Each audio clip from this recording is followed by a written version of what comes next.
नमस्कार। Last video मैंने आपको बिलिरुबिन के बारे में जानकारी बताई। बिलिरुबिन की मात्रा एलएफटी की रिपोर्ट में टोटल डायरेक्ट इनडायरेक्ट कितनी होनी चाहिए। आज एंजाइम बहुत महत्वपूर्ण है, तो मैं आपको मेरी साधारण सी भाषा में 5-1 मिनट बता देता हूँ। एंजाइम्स की मात्रा संतुलित रहे। एंजाइम आपने भी सुना होगा, हम 5वीं 7वीं 8वीं क्लास से पढ़ते हैं कि ये आसान से, जैसे ट्रिप्सिन है, पेप्टिन है और भी जैसे अपने लार ग्रंथियों की।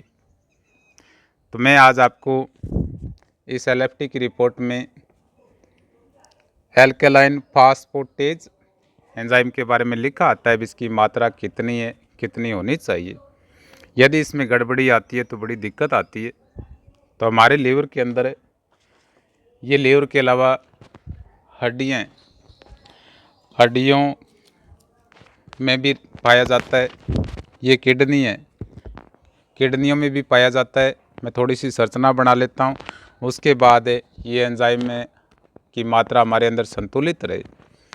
यदि एंजाइम्स होते हैं, अब लीवर में हज़ारों एंजाइम्स होते हैं, कितनी खतरनाक जो जहरीले, अब जैसे अमोनिया है तो अमोनिया को यूरिया में बदलना, कितना बेहतरीन इनकी रासायनिक अभिक्रियाएँ होती हैं। यदि ये समय पर ना हो तो हमारे अंदर जहर बन सकता है, ठीक है।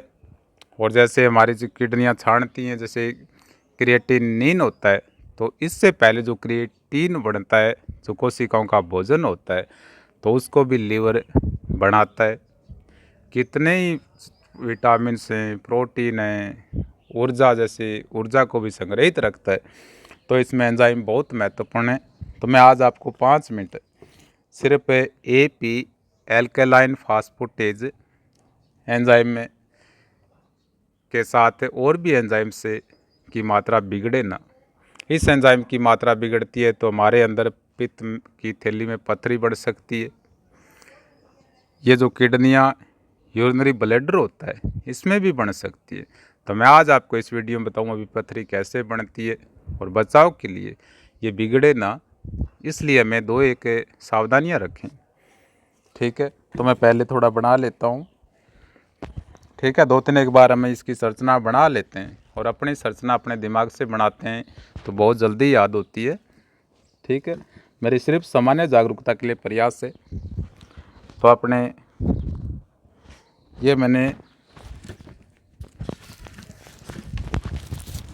ठीक है, ये मैंने लगाया यूरिनरी ब्लैडर, ठीक है, पेशाब की थैली है।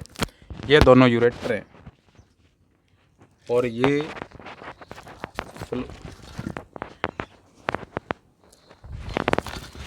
ठीक है। मैं अब आपको भी इस एंजाइम के बारे में बता देता हूँ। इस एंजाइम की मात्रा बिगड़ने का मुख्य कारण है हमारे अंदर है माइक्रोप्लास्टिक की जो कण है वो बहुत ज़्यादा हो रहे हैं। इंसानों के खून में, पसीने के अंदर भी बहुत ज़्यादा इसके कण पाए जा रहे हैं। तो ये माइक्रोप्लास्टिक हमारे एंजाइम्स की मात्रा को कैसे बिगाड़ता है। जैसे ही हमें भोजन ग्रहण करते हैं, कोई भी खान पान है, तो खान पान के माध्यम से प्रोटीन आते हैं, कार्बोहाइड्रेट आते हैं, तो एंजाइम्स उनको तोड़ देते हैं। लेकिन जब हमारे अंदर माइक्रोप्लास्टिक आता है, ठीक है, माइक्रोप्लास्टिक आता है, तो अब ये आंत है, ठीक है।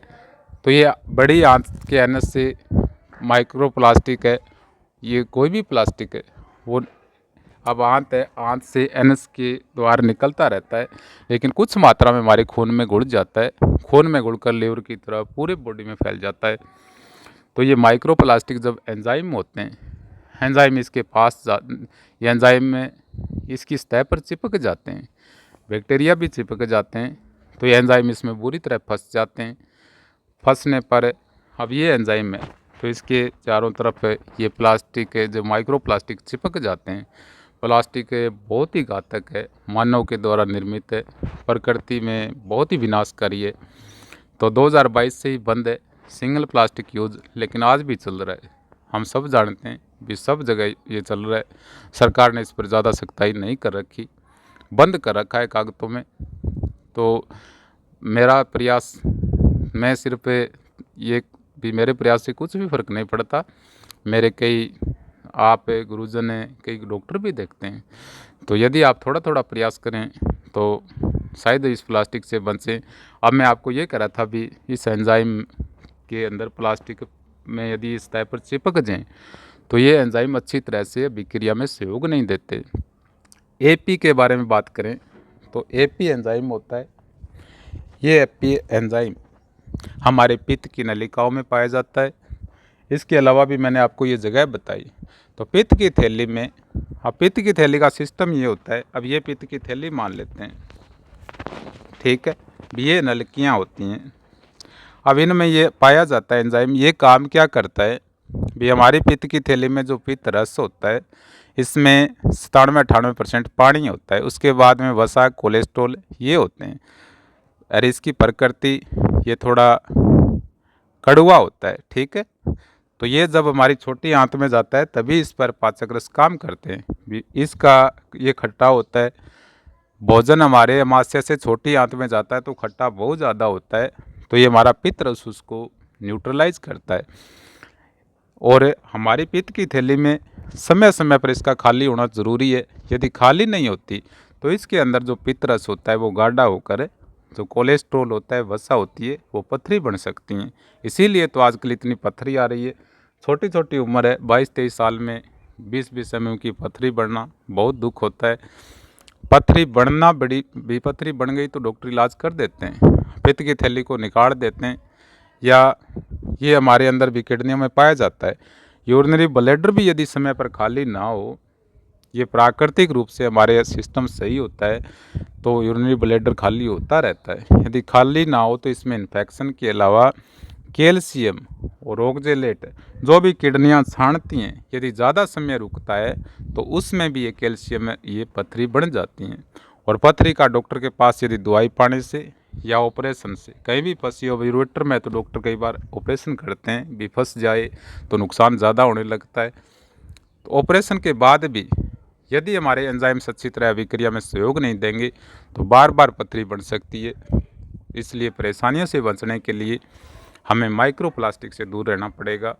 ये मेक्सिको की स्टडी में साइंटिस्टों ने बताया है और मैं भी, कोई भी साइंटिस्ट ने उनकी बातें आपसे जो बढ़िया लगती हैं वो शेयर कर देता हूँ। तो आपसे विनती है इनसे दूर रहें, ठीक है।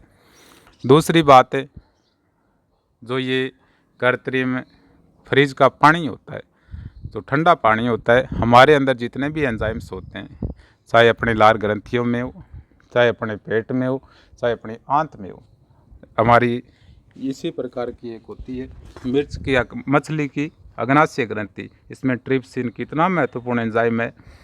तो ये सारे एंजाइम तभी काम करते हैं अच्छे से जब हमारे बॉडी का तापमान 37 डिग्री के आसपास हो। फ्रिज का पानी पीते ही हमारी धमनियाँ सिकुड़ जाती हैं कुछ समय के लिए। हमारे रासायनिक अभिक्रिया में ये भाग नहीं लेते तो अभिक्रियाएँ कमज़ोर हो जाती हैं। कमज़ोर हो जाती हैं तो मैंने जिस प्रकार आपको बताया भी, पथरी बन रही है किडनी में, पित्त की थैली में, और ये यूरिनरी ब्लैडर में भी बन जाती है। तो यहाँ इस नलकियों में बनती है। तो इससे बचने के लिए फ्रिज का पानी, मटके का पानी सर्वोत्तम होता है। तो कभी भी ना पिएं। तो फ्रिज के पानी के अलावा भी एसी है, कूलर है, यदि भगवान की दया से आप सामर्थ्यवान हैं तो थोड़ी देर यूज कर लें भी। देखो, समस्या में ये काम में लेने के लिए वैज्ञानिकों ने इनको तैयार किया है।